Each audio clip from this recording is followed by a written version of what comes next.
छोटा सा गांव था, रामपुर। गांव बहुत साधारण था। मिट्टी की सड़कें, छोटे छोटे घर, सुबह दूध वालों की आवाज और लोग जो एक दूसरे को नाम से जानते थे। शाम होते ही चौक पर छोटी सी बाजार लग जाती थी।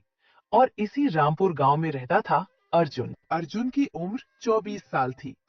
ना ज्यादा पैसा, ना कोई बड़ा सहारा, बस एक छोटा सा घर और एक परिवार जो उसी पर निर्भर करता था। उसके पिताजी रामलाल पहले मजदूरी किया करते थे, लेकिन कुछ साल पहले उनकी तबीयत खराब हो गई थी। अब घर का ज्यादातर बोझ अर्जुन के कंधों पर आ गया था। एक शाम अर्जुन घर के बाहर बैठा था। उसके सामने एक पुराना लकड़ी का ठेला पड़ा था। वो ठेला उसके पिताजी का था। रामलाल धीरे से बोले, बेटा, मैं अब ये ठेला नहीं चला सकता। अर्जुन ने ठेले पर हाथ फेरा। लकड़ी पुरानी थी, पेंट भी उतर चुका था, लेकिन उसकी आंखों में एक चमक आ गई। चिंता मत करो पिताजी, अर्जुन ने हल्की मुस्कान के साथ कहा। ये ठेला मैं चलाऊंगा। उसकी माँ सरला रसोई से बाहर आई। याद रखना बेटा, काम छोटा या बड़ा नहीं होता। अर्जुन ने सिर हिलाया, लेकिन उसके दिल में एक और बात चल रही थी। एक दिन ये ठेला सिर्फ ठेला नहीं रहेगा, ये मेरी पहचान बनेगा। कुछ दिनों बाद रामपुर में गर्मी शुरू हो गई। ऐसी गर्मी कि दोपहर में हवा भी रुक जाती थी। लोग बाजार में ठंडा पानी ढूंढते रहते। कोई मटके का पानी पीता, कोई छाछ, लेकिन फिर भी प्यास जल्दी नहीं बुझती। एक दिन अर्जुन बाजार से गुजर रहा था। उसने देखा मजदूर काम करते करते बार बार पानी पीने रुक रहे थे। तभी उसके दिमाग में एक ख्याल आया। उसने खुद से कहा, गर्मी में सबसे ज्यादा क्या बिकता है? नींबू पानी। उस रात अर्जुन बाजार गया। उसने कुछ नींबू खरीदे, थोड़ी चीनी, काला नमक और एक बड़ा मिट्टी का घड़ा। घर आकर उसने सारा सामान मेज पर रख दिया। सरला ने पूछा, ये सब किस लिए? अर्जुन मुस्कुराया। कल से हमारा नया काम शुरू। अगले दिन सुबह रामपुर बाजार के कोने में एक छोटा सा ठेला लगा। ठेले पर एक कागज चिपका हुआ था, अर्जुन का फ्रेश नींबू पानी। अर्जुन सुबह से ही तैयारी कर रहा था। नींबू काट रहा था, पानी ठंडा कर रहा था।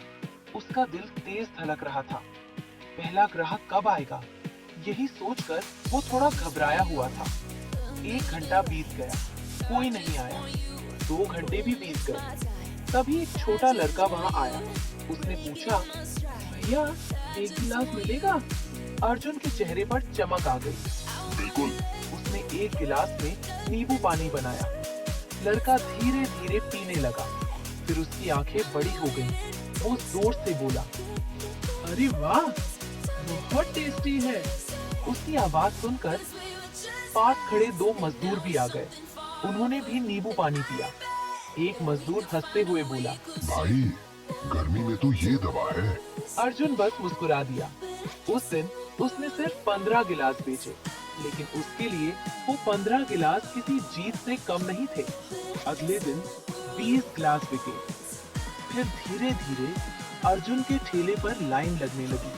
मजदूर, किसान, स्कूल के बच्चे सब उसके नींबू पानी की तारीफ करने लगे।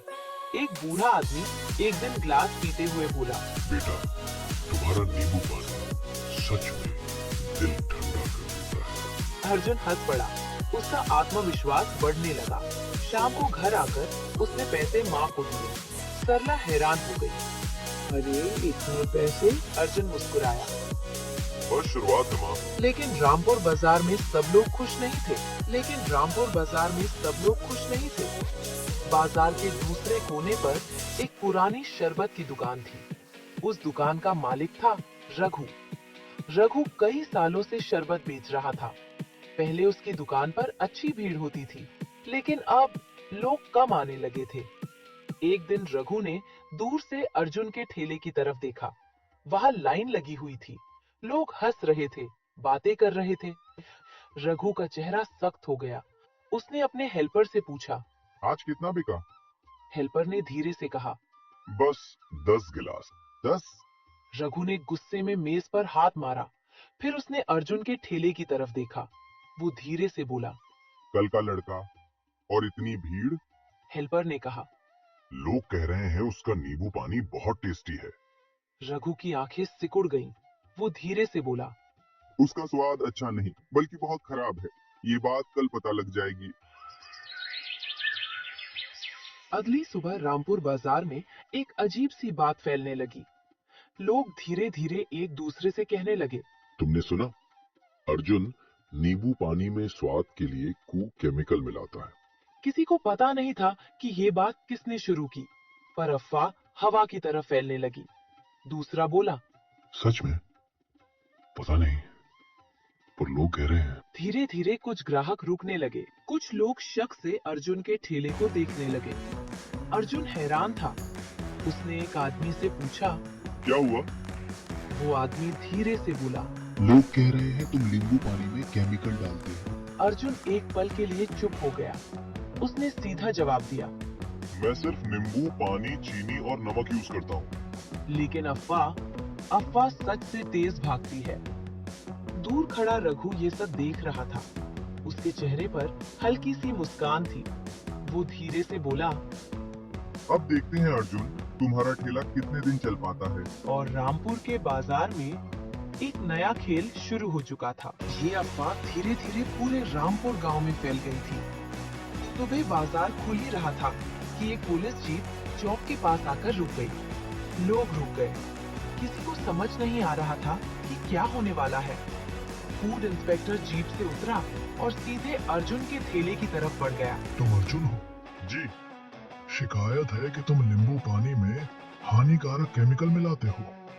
सर आप खुद चेक कर लीजिए, मैं सिर्फ नींबू पानी, चीनी और नमक यूज करता हूँ। उसके पास पहुंचकर उसने जांच शुरू कर दी। अर्जुन शांत खड़ा रहा और उसे सब कुछ देखने दिया। इंस्पेक्टर ने नींबू देखे, चीनी का डब्बा खोला और पानी भी चेक किया। फिर उसने एक गिलास नींबू पानी बनवाकर खुद पिया। कुछ देर तक सब लोग सांस रोके खड़े रहे। कुछ पल बाद इंस्पेक्टर ने सबको बताया, सब ठीक है, यहाँ कोई केमिकल नहीं है। मेहनत से काम करो, अफवाहों पर ध्यान मत दो। भीड़ में खड़े लोगों ने राहत की सांस ली।